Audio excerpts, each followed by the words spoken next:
Mon nom est Alert Eaters. Je viens à Pittsburgh, Pennsylvania, aux États-Unis. Et ceci est mon témoignage, comment j'étais libérée. J'ai grandi dans une église catholique toute ma vie jusqu'à ce que j'avais 29 ans. Je suis allée à l'église tous les dimanches. Et pas seulement, mais j'étais vraiment une catholique dévouée. J'allais pas juste les dimanches, mais j'allais aussi pendant la semaine. Chaque jour à 6 heures du matin, nous avons une messe de lundi à vendredi et j'y allais chaque jour. Alors pour moi, je savais que j'étais une chrétienne. Et quand la conférence, comme les femmes affranchies, ils voulaient avoir la conférence des femmes affranchies au Canada, ma sœur m'a demandé d'aller, mais je ne voulais pas y aller. Je lui ai dit que moi, je ne crois pas à ces pasteurs, c'est tous des menteurs, c'est tous des voleurs et ils veulent tous que leur ton argent.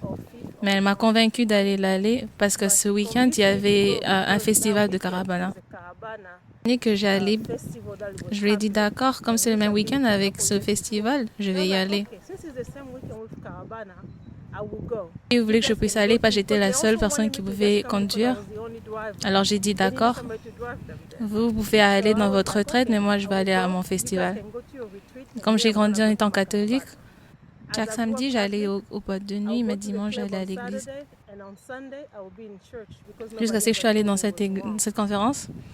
La première conférence qui a été organisée par les femmes affranchies. Et à cette conférence, elle a prêché sur le cœur de l'homme et elle a prêché sur comment, si tu vois des comportements en toi qui ne reflètent pas Dieu, mais que c'est le diable qui habite en toi,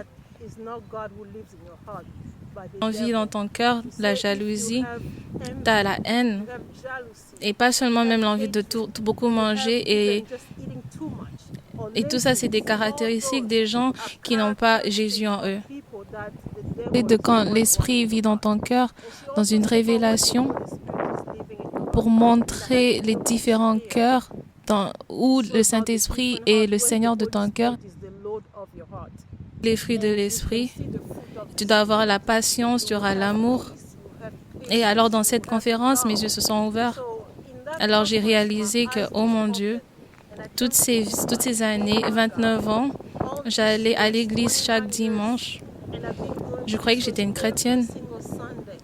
Mais si Jésus revenait ce jour-là, je savais que j'allais aller en enfer. Alors c'est comme ça que j'ai été née de nouveau. Et c'est comme ça que ce jour-là, j'ai décidé de donner ma vie au Seigneur. Alors j'ai réalisé qu'il n'y aura que lui qui devait vivre en moi. Je suis à l'église parce que j'avais entendu de lui, mais je ne le connaissais pas en étant mon Seigneur. Je n'avais jamais eu une relation avec lui. Et alors pendant le service, elle a demandé aux gens de venir devant pour qu'elle puisse prier pour eux. Même si j'étais là, mais je savais que je ne voulais pas aller. Parce que je ne croyais pas au pasteur. J'ai grandi en étant catholique. Alors c'était ma première fois d'aller dans ce genre de service. Je suis allée dans une prédication, c'était ma première fois. Et quand je suis allée, quand elle priait pour les gens, je me suis dit, c'est sûr qu'elle épouse. Je ne voulais même pas aller. Je m'asseyais derrière en étant seule. Mais quand j'étais seule, j'étais par terre. Et par terre, je me suis vue moi-même dans un endroit où il n'y avait rien, dans le sombre. Et de loin, j'ai commencé à voir une lumière s'approcher à moi. Et quand la lumière n'arrêtait pas de s'approcher, elle n'arrêtait pas de s'agrandir jusqu'à ce que j'étais complètement entourée de cette lumière. Après cela, j'ai senti une pression sur moi, de ma tête jusqu'à mon coude, jusqu'à mes chevilles. J'ai senti comme si j'étais vraiment entourée, chaînée. Mon Dieu, ça m'a pris une minute, je ne savais pas combien de temps, mais j'étais par terre. Après un temps, ces chaînes étaient brisées. Jusqu'à ce que je me suis levée, je me suis retrouvée assise et que les gens n'arrêtaient pas de prier. Mais ce jour-là, j'ai réalisé que quand tu ne connais pas le Seigneur, tu es dans le sombre. Il n'y a que le Christ qui est dans la lumière qui peut te sauver. Après cela, je suis rentrée chez moi et j'étais plus la même. J'étais accro au film. J'aimais bien beaucoup sortir, fêter. À chaque fois que j'étais avec mes amis, j'allais dans les clubs. Mais quand j'étais là, je me sentais pas dans mon élément. J'étais plus de là. Même quand je regardais des films, mon esprit ne pouvait plus les regarder parce que l'esprit de Dieu me disait que c'était plus quelque chose. J'ai arrêté les films, j'ai arrêté de sortir, j'ai arrêté les petits copains. J'ai commencé à regarder au Seigneur. Et après 10 ans, je suis maintenant dans le ministère. Et 10 ans après, je suis une femme mariée avec 2 enfants. Et gloire à Dieu. Et pour les prières de Maman Béatrice, et je ne sais plus combien de fois je suis rentrée à la conférence, mais je suis née dans ce ministère. Et je veux dire à toutes ces personnes qui vont écouter ce message que Dieu est réel. Et c'est à ces conférences que j'ai su que Dieu était réel. Et chaque jour, il me prouve qu'il est réel.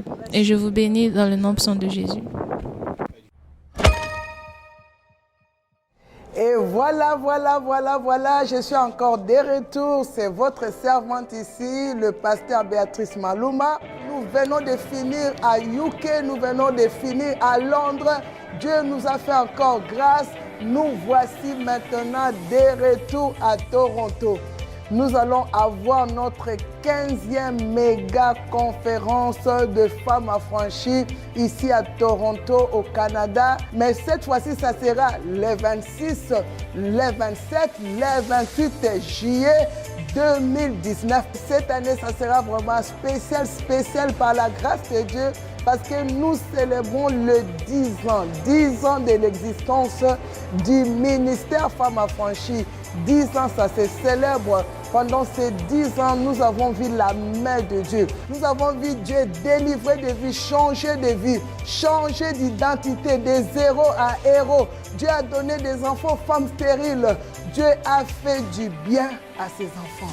Je vous invite à ces grands rendez-vous, partout où vous êtes, que ce soit en Amérique, que ce soit en Afrique, que ce soit en Europe, de partout, mes amis, venez ensemble, nous allons dire merci à Dieu. Je vous invite à ces grands rendez-vous, les 26, les 27, les 28 juillet, un rendez-vous à ne pas manquer. Moi, j'y serai, et toi?